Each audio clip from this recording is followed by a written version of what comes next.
The hunt for dormant virtual life. If a civilization is entirely virtual, how could you find it?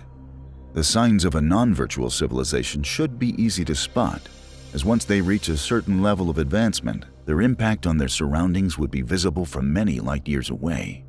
Type 2 Kardashev sieves are theorized to be able to harness energy from their parent star, and Type 3 sieves the whole galaxy. The manipulation of a star would be potentially visible from Earth, depending on where it takes place. And if aliens start toying with the whole galaxy, well, that should be visible from just about anywhere. But virtual aliens might make themselves known through less obvious means, as it's theorized that before entering into hibernation, extraterrestrials may embark on a form of cosmic conservation in a bid to save energy.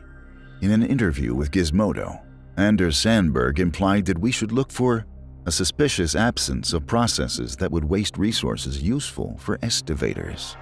Naturally occurring phenomena like galaxy expansions, black holes, and even the formation of stars themselves may be prevented by advanced extraterrestrials so they can use their component materials in a more efficient way.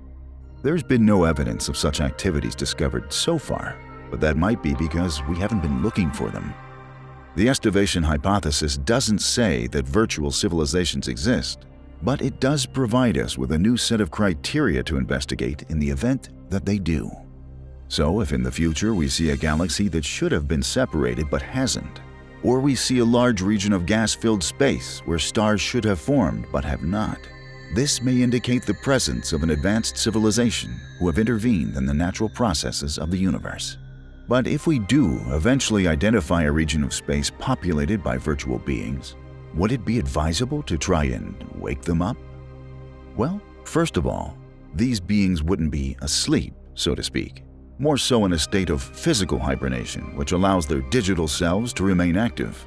The question, therefore, would be this: can we enter the digital realm of an advanced race? Such virtual worlds may have been constructed in a way which makes them deliberately impenetrable to outsiders.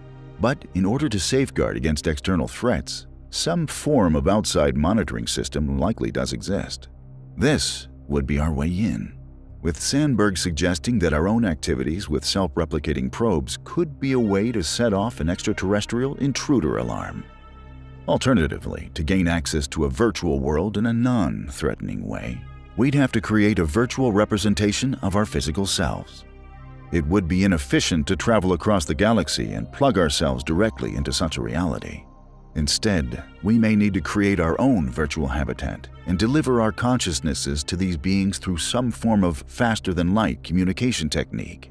Gravitational lensing or wormholes could prove the answer, but such technologies are only theoretical in nature. If it's even possible, it'll be some time before we're able to store and transfer the consciousness inherent to biological beings. And that's a good thing, since it gives us a long time to consider the ramifications of contact with highly intelligent extraterrestrial beings.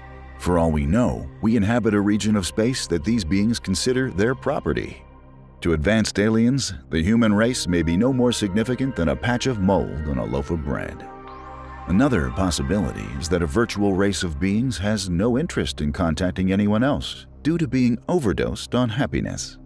Rather than conserving energy for the purposes of information processing, Sanders and his colleagues consider that a virtual civilization may prefer to focus on the creation of perfect simulations to keep every member of the race in the happiest state possible. If this were true, it would be good news for humans. A happy civilization would only consider us a threat if we seemed likely to impinge on their quest for eternal, virtual joy. And if most advanced races eventually come to exist in hibernation for whatever reason, this would allow us and younger civilizations to catch up. The temperature of the background radiation may act like a cap on technological advancement, which everyone is limited by. As a result, even the oldest races in the universe have their progress leveled off, and thus our ability to compete with each other is therefore determined by the date we've set on our cosmic alarm clocks. Whoever has identified the most optimal time to reanimate will get a head start. So, in this respect, let's hope that Earth doesn't oversleep. Otherwise, we may end up missing the big cosmic party.